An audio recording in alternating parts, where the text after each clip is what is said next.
Today I will show you how to install fluffy icon on Samsung One UI 8. You can see. Very awesome and beautiful. Okay, let's go.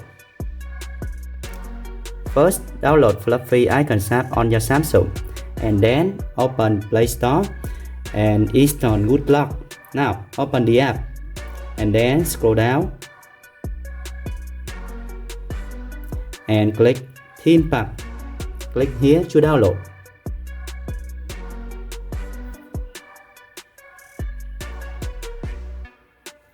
After that, scroll up and tap Theme Pack. Now click Icon and then click Create New.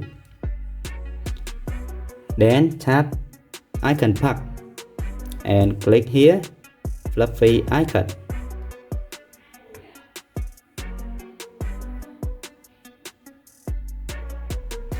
Then click here and enter the name Fluffy. Tap OK.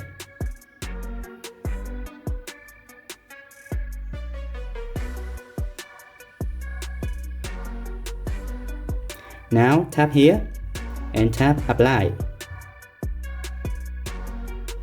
and go home. You can see successful. Okay, thank you for watching.